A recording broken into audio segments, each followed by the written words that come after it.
তৃণমূল করতাম তাহলে দেখবেন তাদের মুখে কিরম থুতু চলে আসবে সঙ্গে সঙ্গে। হেরে গিয়েছি কিন্তু হারিয়ে যায়নি।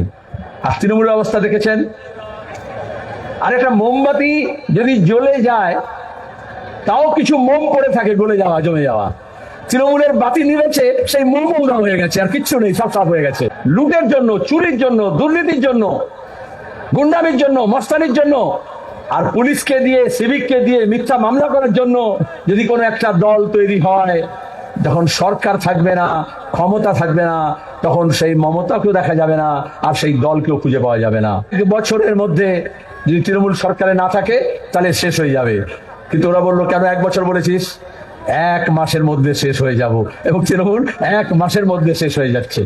সব পঞ্চায়েত দখল করেছে, সব পঞ্চায়েত সমিতি, কোঅপারেটিভ, স্কুল, কলেজ, মাদ্রাসার কমিটি, ক্লাব, খেলাধুলার সংগঠন, কিচ্ছু বাদ দেয়নি। কিন্তু যেই নবান্ন থেকে গিয়েছে, বাকি সব কিছুর আর কোনো মূল্য নেই।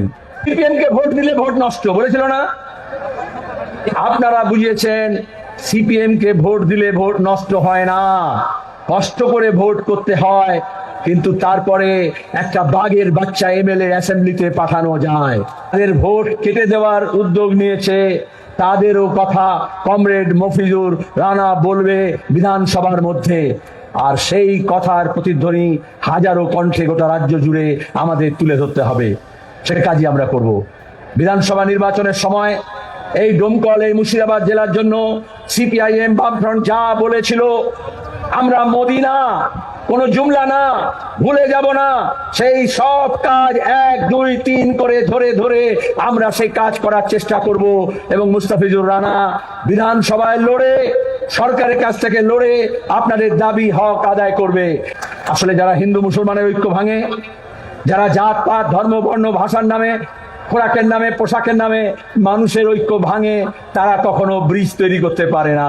লাল ঝান্ডা পারে শ্রমিক আর কৃষকের মধ্যে ঐক্য তৈরি করতে, হিন্দু মুসলমানের মধ্যে ঐক্য তৈরি করতে, এক পারে মানুষের সঙ্গে আরেক পার মানুষের মধ্যে সেতু বন্ধন করতে। যত দুর্নীতি করা টাকা, যত ঘুষের টাকা, যত লুটের টাকা, যত গরিব মানুষের হকের টাকা, তৃণমূল তুমি যদি বাঁচতে চাও, দিন গুণে সেই টাকাগুলো ফেরত দাও।